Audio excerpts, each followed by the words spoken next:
찬송가 379장 내가 갈 길을 물고 밤은 깊은데 379장 찬송. 내가 갈 길 멀고 밤은 깊은데 빛 되신 주 저 본향 집을 향해 가는 길 비추소서.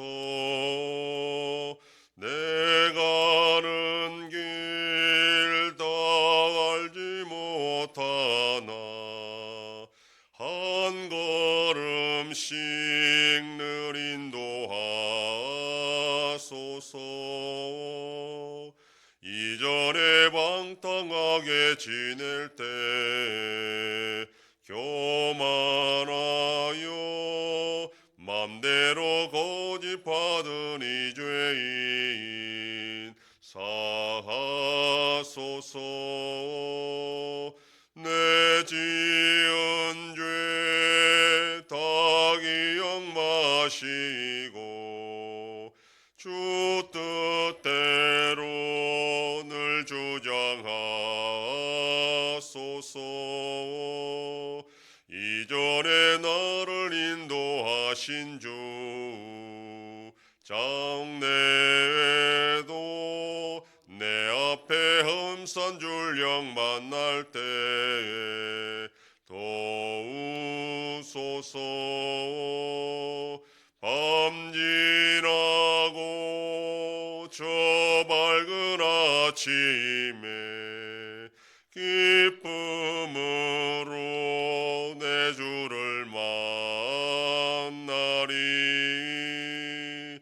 아멘.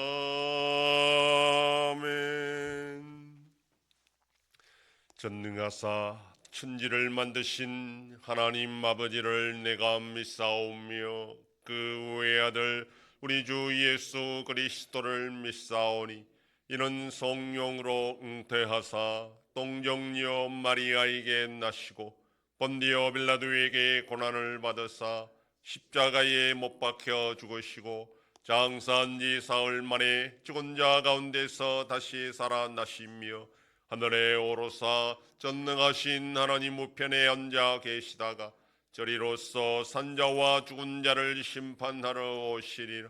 성령을 믿사오며 거룩한 공예와 성도가 서로 교통하는 것과 죄를 사하여 주시는 것과 몸이 다시 사는 것과 영원히 사는 것을 믿사옵나이다.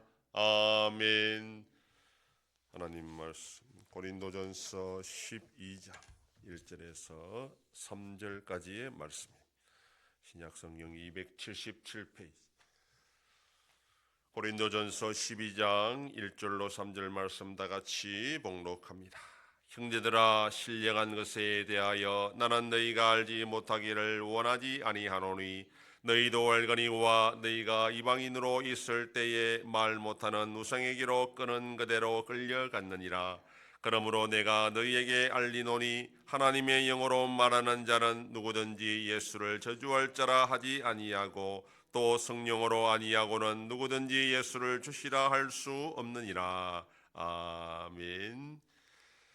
본문 12장부터 14장까지는 고린도 교회의 또 다른 중요한 문제인 영적 은사에 관한 내용을 다루고 있습니다. 이것은 주로 신비체험, 성령체험, 성령세례와 관련이 깊은 주제입니다. 고린도 교회가 위치했던 고린도 지역의 이방 종교는 황홀경을 비롯한 신비체험을 종교 생활의 중요한 부분으로 생각을 했습니다.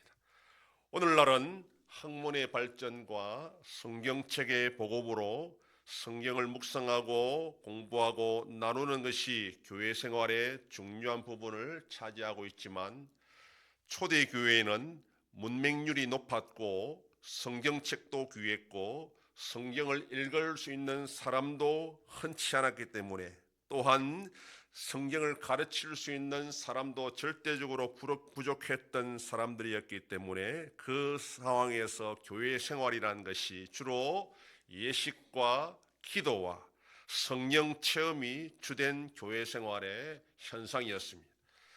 그런데 이러한 성령의 은사는 성도들이 회심하기 전 이방 종교에서 행하던 습관과 크게 다르지 않았다라는 것이 문제였습니다. 그래서 혼동이 발생한 겁니다. 심지어 기도하다가 황홀경에 빠져서 예수님을 저주받은 자라 그렇게 짓거리는 자들도 교회에 생겨났던 것입니다. 영적으로 혼탁해지자 고린도 교회는 바울에게 이 문제에 대해서 여러 가지 질문을 했던 것입니다. 영적 은사란 무엇인가? 영적 은사의 종류는 얼마나 많은가? 모든 성도가 이 영적 은사를 받아야 되는가? 자신이 어떤 영적 은사를 받았는지 어떻게 알 수 있는가? 영적 은사는 신앙생활에 얼마나 중요한가? 성령 세례는 무엇이고 영적 은사는 모든 교회에 주어지는 것인가? 또는 이것은 위조될 수 있는 것인가? 그렇다면 참된 은사와 거짓 은사는 어떻게 구분할 수 있는가? 이런 여러 가지 질문을 바울에게 했던 것입니다. 바울이 보기에 고린도 교회에 분명 영적 은사와 관련하여 잘못된 영향이 있다는 것을 확인했고, 그래서 본문 1절에서 신령한 것, 즉 영적 은사에 대해서 반드시 제대로 알아야 된다, 이렇게 먼저 말로 시작하고 있습니다. 먼저는 예수 믿기 전 이방인으로 있을 때 체험했던 신비한 체험과 영적 은사를 구분할 줄 알아야 된다, 이렇게 말합니다. 우상 숭배할 때 나타났던 신비한 체험은 결코 하나님이 주신 것이 아니라 사탄이 준 것이라는 겁니다. 먼저 고린도 교회가 받았던 영적 은사라는 것은 성령님으로부터 온 것인지 아니면 사탄으로부터 온 것인지를 구분해야 되는데, 그 기준이 바로 예수 그리스도에 관한 신앙 고백이라는 것입니다. 성령을 받은 자는 결코 예수님을 저주할 자라 하지 않는다. 이 말은 이제 한글로 잘 번역을 잘 못했는데, 예수님이 저주받은 자라 이렇게 하지 않는다라는 그런 뜻입니다. 유대인들은 예수가 나무에 달려 처형당했으므로 하나님으로부터 저주받은 자라 이렇게 기독교를 비난하고 있었습니다. 그런데 만약에 교회에서 성도가 예수님을 저주받은 자라 그렇게 말했다면 그건 결코 성령께서 주신 체험이 아니라 마귀가 준 체험이라 그렇게 구분해야 된다라는 것입니다. 반대로 만약 그 성도와 예수 그리스도를 주로 고백했다면 그건 분명히 성령께서 주신 은사의 결과라는 것입니다. 당시 로마 제국에서 주는 오직 황제밖에 없었습니다. 그런데 감히 황제가 아니라 유대인 청년을 주로 고백한다는 것은 성령의 감동으로만 가능한 일이었기 때문입니다.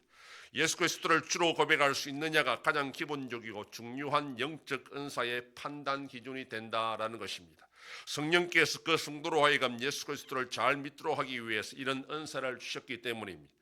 이 원칙은 오늘날에도 유효합니다. 오늘날에는 신비한 체험이나 영적 은사가 많이 나타나지 않지만 그렇다고 완전히 중단된 것도 아닙니다. 성령의 역사는 주님 오실 때까지 계속될 것이기 때문입니다.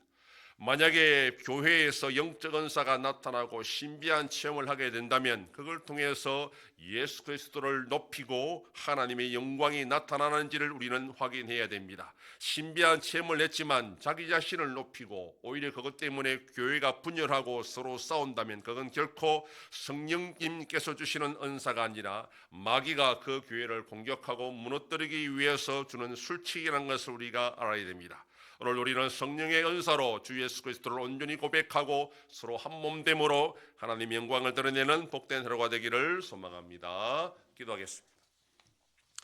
하나님 아버지 감사합니다. 지난밤도 지켜주시고 또 이 새벽을 깨우며 주님 앞에 나와 기도하고 오늘 하루도 살아가게 하시니 감사합니다. 성령이 주신 은사는 그 은사를 통해서 서로가 성도로서 주를 고백하며 교회를 세워나가는 것이라 하였사오니 오늘날에도 우리가 성령의 역사를 사모하는 가운데 그 역사로 말미암아 더 하나님을 잘 믿고 충성 봉사 헌신하는 가운데에 하나님의 영광을 드러내며 교회를 세워나가는 복된 자들이 되게 하여 주시옵소서. 아버지 하나님, 이 나라 대한민국을 붙잡아 주셔서 하나님의 정의와 공의가 이루어지는 복된 나라가 되게 하여 주시옵소서. 전쟁 속에 있는 나라들도 불쌍히 여겨주시고 속히 평안을 허락하여 주시옵소서. 우리 안성교회가 주님의 교회로 세워짐으로 하나님 아버지께 영광 돌리는 교회가 되게 하여 주시옵소서. 성도의 가정과 생업에 복을 주셔서 감사가 넘치는 가정이 되게 하여 주시옵소서. 자녀들의 삶 가운데도 함께 해주시고 어린 생명들을 지켜주시옵소서.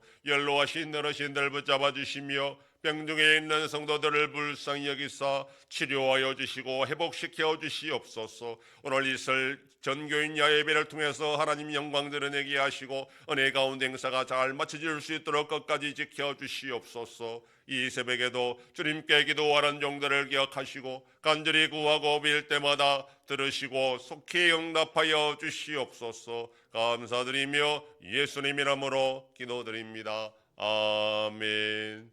하늘에 계신 우리 아버지여, 이름이 거룩히 여김을 받으시오며 나라의 임하옵시며 뜻이 하늘에서 이룬 것 같이 땅에서도 이루어지이다.